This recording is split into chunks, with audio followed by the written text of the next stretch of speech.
what we will do is have a look at the grid then for the 12th round of the Vera Tools F4 British Championship, certified by FIA.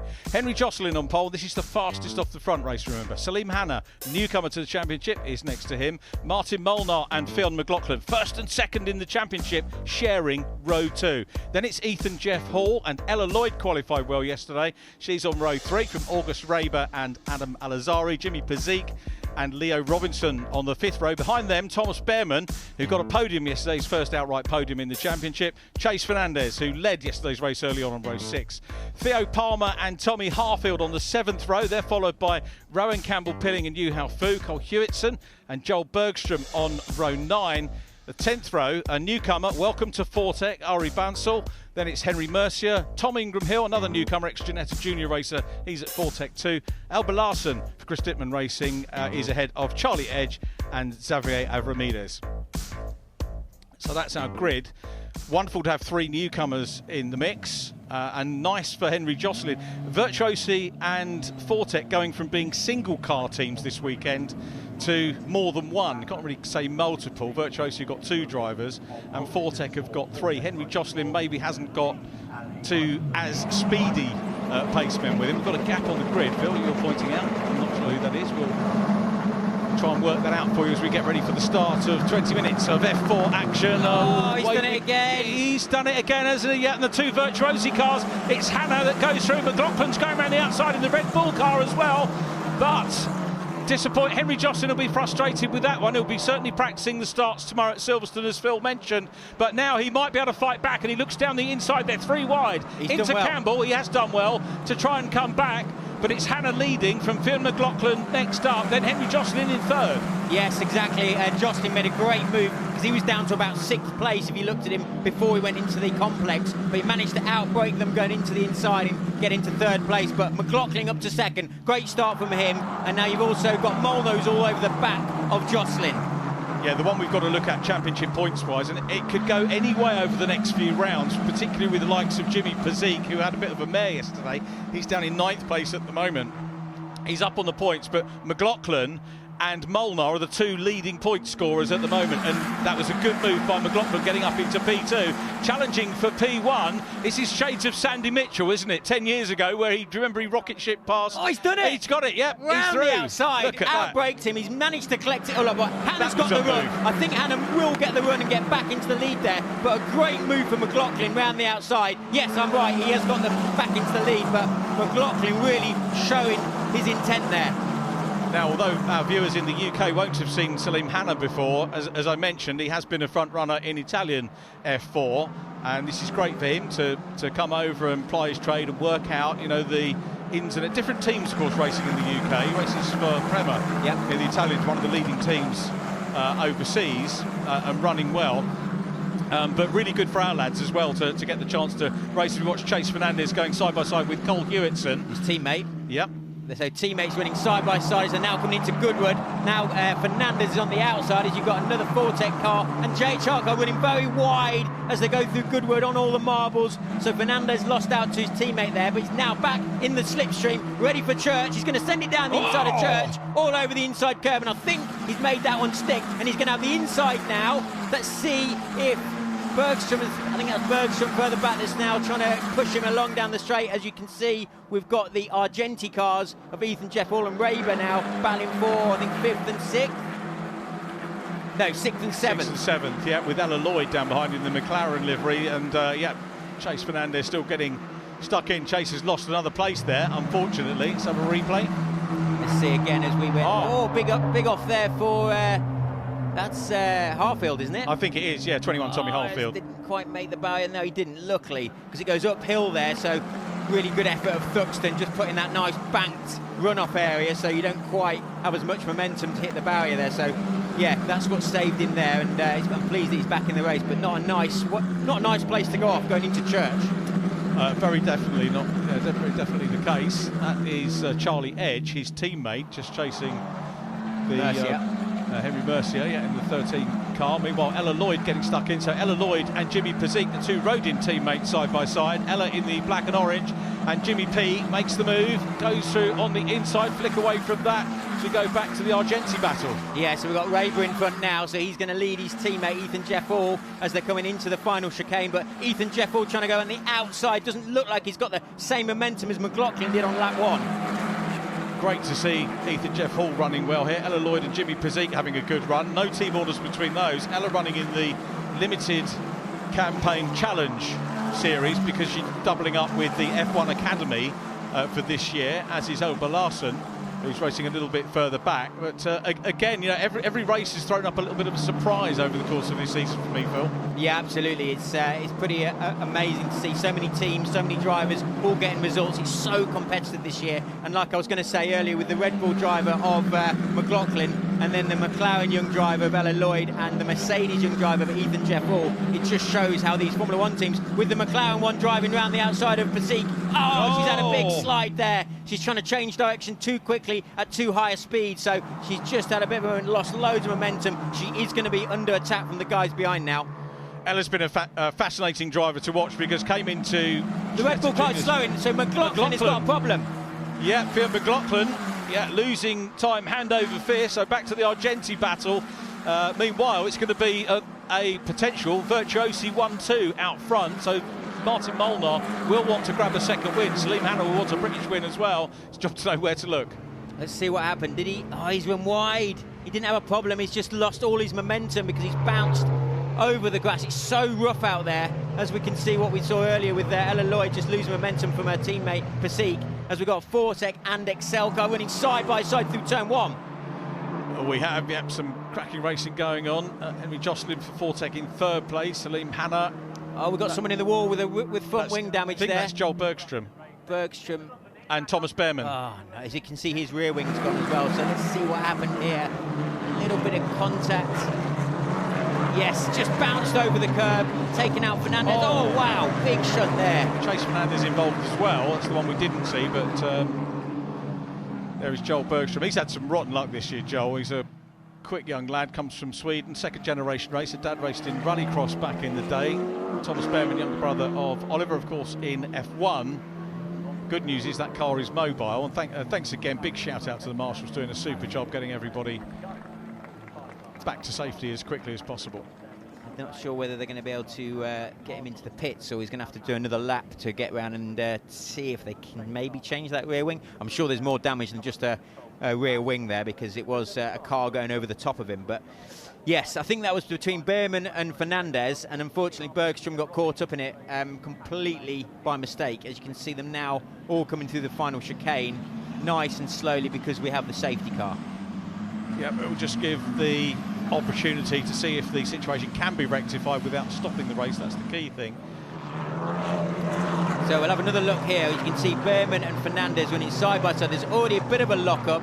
Fernandez is not giving up. He goes over the curb. There's nowhere for Behrman to go, and unfortunately, as soon as you hit those sausage curbs, it lifted the front end off the ground, and you can see Bergstrom just launch the car over the top of the rear of Behrman. So it's a great shot from all the guys watching in the grandstands and on the bank there. But yeah, not a happy Fernandez. He's not having a good year, is he? No, it's his first year moving over from Ginetta Junior. He's a great lad, is Chase, one of the characters, and of course won the reverse grid race at our first meeting, but hasn't had a great deal of luck since then. But you know, luck ebbs and flows, doesn't it? And he'll manage to get back and get up towards the sharp end in his JHR car. Sorry, XL Motorsport car. Yeah. You're not in the XL colours. He's the only one that runs in the sponsor colours of Vera Tools Academy. So good for them to be getting a bit of coverage. Best lap with Salim Hanna, who's out front. So it is a virtuosi battle now with Henry Jocelyn still in third. Yeah, let's see, where did McLaughlin? He dropped all the way down to 11th, so he was P2. He got into the lead momentarily on the first lap and then just ran a little bit wide through Goodwood, which we know is not the place to run wide. You've got no room for mistake if you clip the grass, and it's very bumpy out there, so he's probably even got a little bit of damage as well. So that's why he's running all the way back down to 11th. So let's see if he can try and crawl any of those places back, because he was fighting well, and he is leading the championship, as we know. Yes, he is. How much do the bumps when you're going over that sort of thing, how much does it impact on the body? It's bad. It's real bad on your back, because obviously you're sat like you're laying in a bath in one of these single-seaters. And so if you sort of go over a bump and you're pretty much sat on the ground as well, they make the seats so that you can feel the car underneath you. So there's a little hole in the bottom of the seat, so you can almost sit on the floor. And unfortunately, if you go over a bump or bad curb, it goes right through your coccyx. So it's not nice. You can sometimes get away with it, but there's a lot of people that have had a lot of injuries by having moments like that. Yeah, who've been campaigning against the sausage curves, because cars could get airborne without sausage curves, but even more so with. Yes, exactly. Yeah, that's why they have sort of dulled them down a little bit over the years. I remember a few years back they had some big ones to try and stop all the track limits, but unfortunately it just caused bigger accidents, so it wasn't worth having. These curves are quite nice. These at Thruxton, I've always liked the curves here because they're slightly raised. You're able to just nibble them. You can use more of them in something like a touring car, but single-seater, just nibble them, try and generate a bit of rotation in the car, and it's all fairly safe. I think we're going to have a look at the restart again. Let's see, Henry just can't get it away. Yeah, that's what he's been struggling with all year. I mean, I was talking to the owners of Fortec before this race, and they said, he just needs to get it off the line and it'll be fine. But he just needs a bit of a confidence boost, and that is definitely not going to help. It isn't. It's another one he can put behind him, and he'll know about that as Joel Bergstrom's car gets low-loaded away. Yeah, it's talking about Fortec and going back to the Silverstone event that we've got coming up. A lot of people are saying to me, it's kind of like having F4 there is like the old days. You won't remember this because you probably weren't born, but we used to have a British F3 race. Yeah, I do remember. You do remember? Yeah. It was mega, wasn't it? It's a little bit like that, going back there. And I was reminded yesterday, Fortec, the last British F3 race, Fortec won too. Oh, did they? Who were the drivers? Kovalainen was one, I can't remember the second. Nice. Excellent. Yeah, I do remember British F3 going into sport the F1, but it's so good that we've now got British F4. There's going to be FIA, so that's an FIA championship. So FIA F4, F3, F2, F1, all on one weekend. Family weekend for the Bearmans. And exactly, he's going to be racing with his brother. So let's see who can get the better result that weekend. Don't be cruel.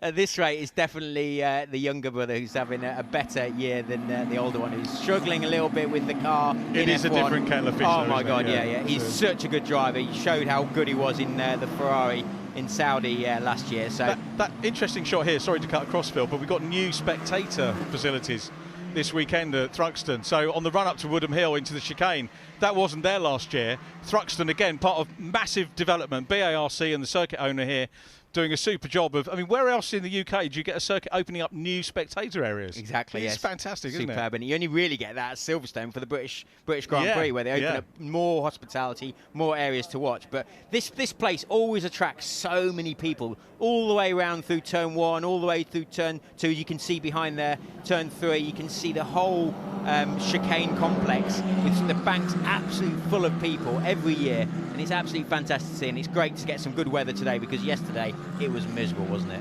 It was, a bit horrible. You weren't even here yesterday. No, I wasn't. I was shopping in TK Maxx. Other stores are available, ladies and gentlemen, as we look at the crowd. Yeah, to be fair, BARC did put on a good show to bring people into their headquarters here at Thruxton. Safety car here, lights are going to go out this time around.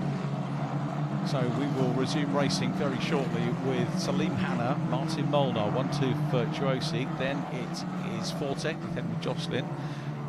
It's Al-Azhari next up for Rodin, August Raven for Identity. So again, that mix of different teams at the front. And every team, was chatting to Phil from Neil Brown, who looked after the engines yesterday, and he was saying, from his perspective, he said every team has a driver that's capable of winning races. Let's see if Hanna can do this.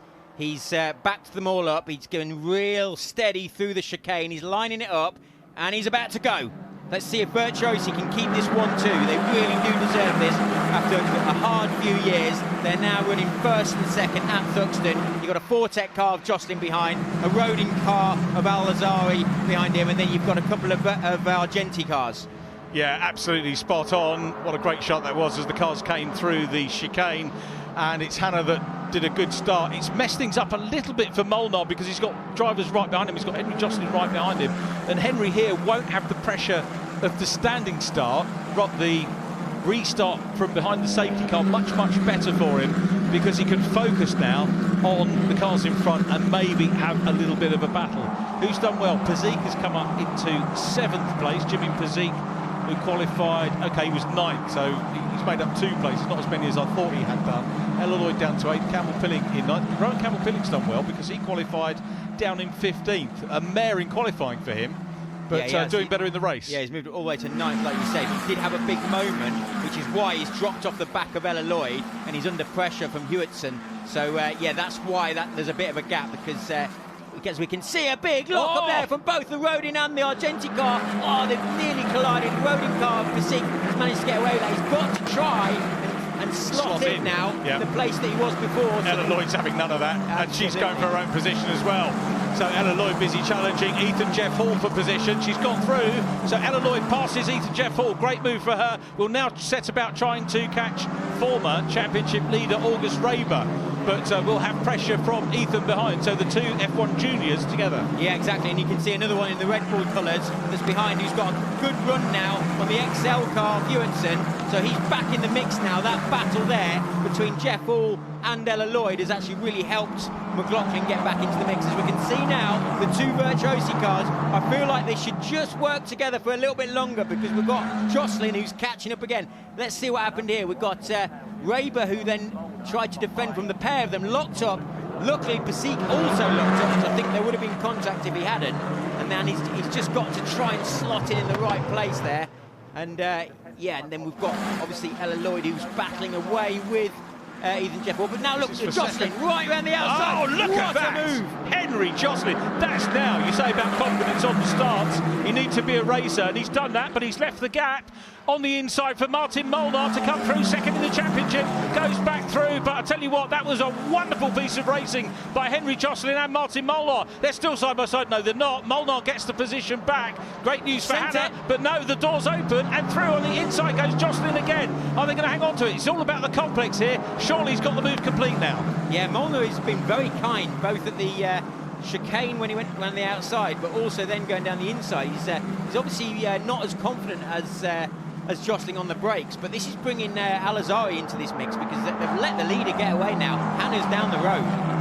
Yeah, he's away. Fastest lap still. That was on lap 9, 1:11.770. Oh, nearly did what McLaughlin did there. He did. This circuit can bite a lot. The drivers make it look quite easy for a lot of the time, don't they, here? Yeah, apart from moments like that. Exactly.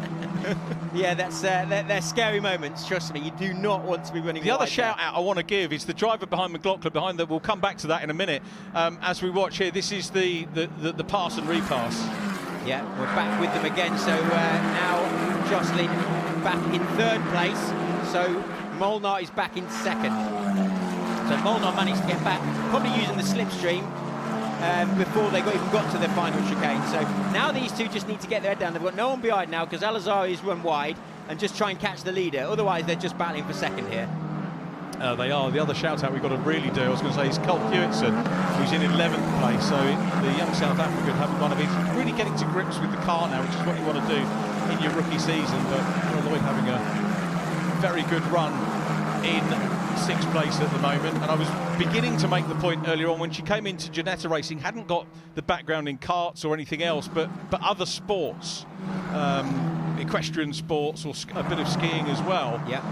And made the move, which you can do into motorsport. I'm sure her folks maybe would have preferred that she'd stayed on less financial sports, but she's proved to be an absolute consummate sports person. And also McLaren have obviously seen the talent there and backed her for the F1 Academy. So, you know, there's definitely it's definitely worth doing, and she's doing a great job in P6 here with Jeff all over the back of her, trying to outbrake her coming into the chicane, but she's got that one covered this time. It's bringing a lot of the other drivers into this mix here. It's got Pisic, Campbell, Pilling, McLaughlin's there as well, all fighting, ready to try and pounce on Jeff Hall. Tommy Harfield's made good recovery. He's up ahead of Tom Ingram Hill now, so he's way down the order. Is Harfield. He's in 16th place, but really good places gained as we watch McLaughlin getting stuck in here to Rowan Campbell Pilling, and Rowan, who hasn't had too much luck so far this season, but another driver that is very well worth a race win, I'm sure, at some point. And, you know, not even talking reverse grid scenario for the second-year driver moving to JHR for this year. But McLaughlin, absolutely key now for Finn McLaughlin to get himself as far up into the points as he can. He's on 1 point at the moment for 10th place, but he needs to be further up, particularly as Molnar is in P2, and you were saying that Molnar was being very gentlemanly, and he's going to be thinking about the bigger picture, isn't he? Probably, yeah, that's a good point, because obviously he might know that McLaughlin went wide, and that's fastest lap as we're talking about the guy, Martin Molnar, with Virtuosi. So he's now back on terms with his teammate, Hannah, and actually dropped Jocelyn. So Jocelyn has lost a little bit of time, and that's, like you say, fastest lap, 11.5, 11.6 from Hannah, 11.4 on that lap from Molnar, 11.8 from Jocelyn. So he's clearly the fastest man on the circuit right now. As we can see, Pasik's now got past Ella Lloyd. And Ethan. Jeff Hall, that was already in front, I think. Yeah, that was the lock-up when Ella was coming out of the chicane, lost that momentum, and now the other two through. So McLaughlin in the mix now as well, wants to get a few more points. Rowan Campbell-Pilling giving him a good old workout as well, but McLaughlin maintains the position, 9th position, as Campbell-Pilling tried to get back at him and get that extra point. So, yeah, Lloyd will be frustrated with Pasik and Ethan Jeff Hall getting back in front. Yeah, and also I think Jeff Hall's actually further back. He's down in 8th, so he's actually behind it. I think he lost a lot of momentum as well. As you can see, he's got the Vortec and the XL car behind. So yeah, unfortunately, I think Jeff Hall's had a bit of a mare there. McLaughlin, I thought, had got past Ella Lloyd going into the complex, but she had that one covered as she had the inside line for the next one. There is Ethan just about to make a move as they come through Brooklands and up into Woodham Hill. Just keeping an eye on the gap on the timing screen for Hannah and Molnar. It was 9/10 on the previous lap, down to 8, so he's pulled another 10th out of it. The clock is winding down, 5 minutes to go on the race. I tell you what, Banzel has done well. He's gone from the back to 11. Done well, yeah. He's the one in the Vortec car that's battling all over the back of Jeff Hall. So fair play to Banzel, who started in 19th. Yeah, the young driver from India. He's great to have him in the championship. Yeah, very nearly on the points. Oh, big contact there. That's a wheel off there for the CDR, goes out Hartfield, and one of the XL cars. Yeah, Theo Palmer, the other one that's gone off there. Shame for Tommy Hartfield, led the championship as we left Donington Park, but hasn't sort of had too much of a look at championship leads as Ella Lloyd continues to develop to defend from the championship leader, Fiona McLaughlin. Let's see what happened here as they obviously two cars came together. You got the XL car. Hartfield's just throwing it down the inside, and unfortunately, he just I don't know whether he hit the curb on the left, which then forced him into. He couldn't quite see. But yeah, that is a real shame. But just shows how safe these cars are now without that wheel actually falling off, because that would have been a disaster. But Ella Lloyd doing a great job still to keep McLaughlin and Jeff Hall, and that's Campbell-Pilling as well, and also Banzel, who's now getting a run on Campbell-Pilling. He is, and Banzel's background as an Indian driver, raced in Spanish F4, one in GB4, one racing in GB4 as well. Was it GB3? GB4, yeah, he's been doing GB4, and he's also been doing a lot of testing with Boyo's team, Double R. Right. You remember a few years ago, they came back last year with Freddie Slater for a race or two, and they've been testing him and getting him up to speed, and he's also been doing some GB4 racing. So yeah, he's definitely one to watch. He's going really well, and he's impressed me to go all the way up to 11th now from 19th. Yeah, good run. Hewitson still behind him in 12th place. Shame for Tommy Hartfield. He's a great young lad, is Tommy, and CDR deserve a little bit better luck as well. I'm sure another team that will grab a win at some point, as the Virtuosi. You wait ages for a win, and then you get a 1-2. Yeah, it's amazing. Yeah, well, they're not there yet, to be fair, and I don't want to curse them. But there is just under 3 minutes left. Molnar is catching Hannah. So on the last lap, he was a 10th quicker, but his fastest lap is in 11.3 now. So he's 3/10 faster than his teammate Hannah in front. So I'm sure something's going to happen. As you can see, side by side from the JHR and XL car, that Campbell-Pilling again. Yeah, I think it's Fu who's got past Campbell-Pilling. Now we're just going to run yellow flags into the complex here, so no overtaking into the complex. We've got Hartfield's car that's stranded on the outside, so it'll be a green flag as soon as they exit this complex, and then when they can go racing again. Although we have got still got the yellow flashing lights, so now they should get green to start racing going into the final chicane. To some extent, that's going to knock off a bit of momentum, isn't it, for the drivers? Certainly psychologically, I guess. Yeah, certainly, yeah. Unfortunately, it just loses that bit of momentum. But yeah, let's see now if they can. You can see now Jeff Hall all over the back of McLaughlin. He's ex-karting sparring partners from last year, both doing the World Championship. Jeff Hall was the World Karting Champion, and now we've got a great battle between the Irishman of McLaughlin in the Red Bull colours and Jeff Hall in the Mercedes Argenti car. Is he going to try and outbrake him around the outside? We know McLaughlin's good on the brakes because he made a great move on lap 1 to get the lead. So let's just see now if he can get momentum coming out of the chicane. Unfortunately, we probably will still have those yellow flags as we go into the complex. Yep, and Harry Bansell was the red and white Fortec car closing in on those. It looks like it could be game over for Hanna. He's there, he's got a good lead, 0.6 of a second as they cross the line with 1 minute 16 to go. Back with Ella Lloyd defending from McLaughlin. Lloyd's going to, at the moment, pick up some points. Jimmy Pazik is ahead of them in 6th place, so he's recovered well from earlier on. August Raver in the points too. Al-Azhari still 4th, but Hanna has impressed, and what a great weekend for Virtuosi to potentially bag 2 wins. Yeah, certainly, absolutely brilliant for those. I was chatting to the owner before this race, and he was saying how great these guys are going and how well they've got dialed in around Thruxton. So, yeah, really good to see a newcomer join the championship who's doing really well in Italian F4 and not finding it easy. You know, he looks like he's going to win this race, but it's not been an easy one because I think his teammate has obviously been taking it to him throughout the whole race. I think if Jocelyn could just get off the line, that would be a lot better, a much closer race to the end. But yeah, he's obviously cooked his tyres because he's dropped right back now in P3, and the Al-Azhari Roding car in P4. And you got Raber in the Argenti car. I think Jeff Hall, by him battling with his teammate Raber, he lost a lot of time, and that's why he dropped behind Pazik, Lloyd and McLaughlin.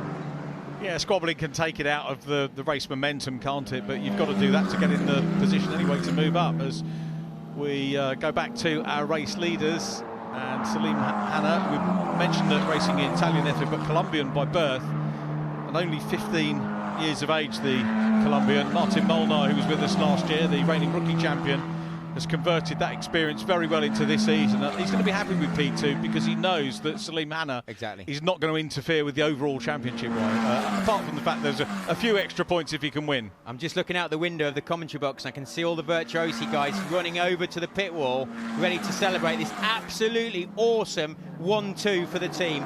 So absolutely brilliant drive from Hanna. Yeah, here we go. Another bit of history for the F4 Championship being written here. Salim Hanna takes the win. Martin Molnar is in P2, adding to the win he took yesterday. Henry Jocelyn is on the podium with, ultimately, I think, to be fair, a good 3rd position for the pole man. Adam Al-Azhari 4th. August Raver in 5th position. The top 6 wrapped up by Jimmy Pazik. That's a great bit of defending from Ella Lloyd. Someone said actually yesterday she did a really good job of defending, and she just proved it again in the dry. So absolutely brilliant drive from Lloyd to get 7th, keeping behind McLaughlin and Jeff Hall, who are very good drivers. These guys congratulating each other, and the fans know they've seen it. Isn't it a treat? Isn't it great that we still have single-seaters on this type of weekend? It is intrinsic to, you know, everyone's into and interested in Formula One. That's the top of our profession, isn't it? Top of our chosen sport, and it's great to have, you know, FIA approved single-seater racing over these weekends, and long may it stay. And seeing these drivers as well from the past go all the way to Formula One as well, so from the British F4 grid all the way to Formula One. Round 12 of the Vera Tools F4 British Championship, certified by FIA, and a rookie win and overall win for Salim Hanna, the young Colombian driver, and it's a 1-2 for Virtuosi Racing with Martin Molnar, yesterday's winner, grabbing P2. Henry Jocelyn is 3rd from Adam Al-Azhari, August Raver 5th from Jimmy Pazik, and Ella Lloyd, who drove well. Then it was Fionn McLaughlin, Ethan Jeff Hall 9th, and Harry Bansell did make it into the points on his debut weekend. 11th was Rowan Campbell-Pilling from Yu Hao Fu. Another of yesterday's winners, Leo Robinson 13th from Cole Hewitson, and then Xavier Avramides and Henry Mercier next up from Thomas Ingram Hill and Alba Larson. Charlie Edge 19th ahead of Theo Palmer. Theo, of course, dropping out in the closing stages of the race after that incident. Tommy Hartfield, Chase Fernandez, Thomas Behrman and Joel Bogstrom also sadly non-finishing, but they will be back at Alton Park and ready to go for points there. Talking of points, here's the championship standings. Martin Molnar takes the championship lead back from Fionn McLaughlin by 10 points from Jimmy Pazik. Then it's August Raber and Henry Jocelyn up to 5th. Tommy Harfield 6th. Adam Al-Azhari 7th from Leo Robinson. And the top 10 rounded out by Thomas Behrman and Ethan Jeff Hall. Rookies to consider as well. Phil McLaughlin still heads that from Thomas Behrman, and Xavier Avramides from Theo Palmer and Cole Hewitson. And the Challenge Cup, the partial season, that's still headed by Tommy Harfield, so he's still got something to go for. Charlie Edge second in that one from Alba Larson. Ella Lloyd in fourth, and Salim Hanna is in fifth place.